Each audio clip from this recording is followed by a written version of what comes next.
ఇడుపులపై నుంచి ఇచ్చాపురం దాకా సుదీర్ఘ పాదయాత్రకు షెడ్యూల్ ఖరారు చేసుకున్న జగన్ ఇక తెలంగాణలో దుకాణం క్లోజ్ చేస్తారా? అయితే ఆ విషయాన్ని అధికారికంగా ప్రకటించకపోయినా ఇకపై కార్యకలాపాలు మాత్రం తెలంగాణలో ఉండే అవకాశం కనిపించడం లేదు.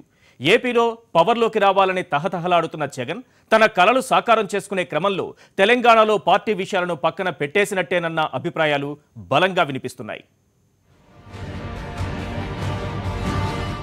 గుంటూరులో జరిగిన జాతీయ ప్లీనరీలో జగన్ రాజకీయ ఆకాంక్షలన్నీ ఏపీ చుట్టూనే తిరిగాయి తప్ప తెలంగాణలో రాజకీయ అంశాలపై ఏమీ వ్యాఖ్యానించలేదు.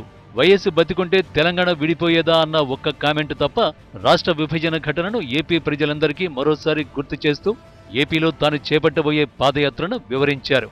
పాదయాత్ర మొత్తం 6 నెలల పాటు దాదాపు 3000 కిలోమీటర్లు సాగుతుందని, ప్రతి ప్రాంతాన్ని అన్ని ఊళ్లను సందర్శిస్తానని, ప్రజలందరినీ వ్యక్తిగతంగా కలుస్తానని ప్రకటించారు. అన్న వస్తున్నాడన్న సమాచారాన్ని ప్రతి పల్లెకు చేరవేయాలని కార్యకర్తలకు పిలుపునిచ్చారు. చంద్రబాబు నాయుడు పాలనా వైఫల్యాలను ప్రధానాస్త్రాలుగా చేసుకుని రాజ్యం తెస్తానని చెప్పారు. ఈ క్రమంలో జగన్ తెలంగాణలో పార్టీ బాగోగులను పట్టించుకోలేదన్న అభిప్రాయాలు వినిపిస్తున్నాయి.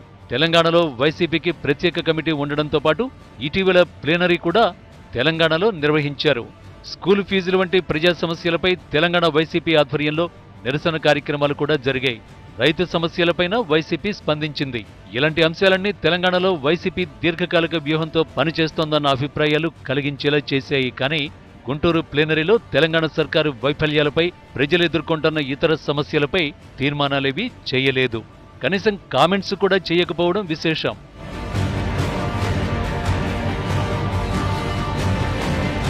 గుంటూరు ప్లీనరీని బట్టి తెలంగాణలో వైసీపీని ఇక నామ్కే వాస్తేగా ఉంచడానికే జగన్ మొగ్గు చూపుతున్నారన్న అభిప్రాయాలకు తావిస్తోంది. ఇప్పటి వరకు చైతన్యవంతంగా ఉంచిన తెలంగాణ వైసీపీని ఇకపై క్రమంగా అచేతనావస్థలోకి తీసుకెళ్తారని, ఆ పార్టీ క్యాడర్ని క్రమంగా అధికార పార్టీలోకి గాని, రాజకీయ అవకాశం ఉన్న ఇతర పార్టీలోకి గాని మారే ఛాన్స్ ఇస్తారని నిపుణులు వ్యాఖ్యానిస్తున్నారు.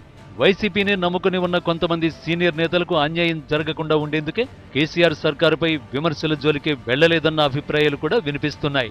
మొత్తానికి జగన్ తెలంగాణలో వైసీపీని భవిష్యత్తులో అంత యాక్టివ్గా ఉంచరేమోనన్న అభిప్రాయాలు మాత్రం జోరుగానే వినిపిస్తున్నాయి.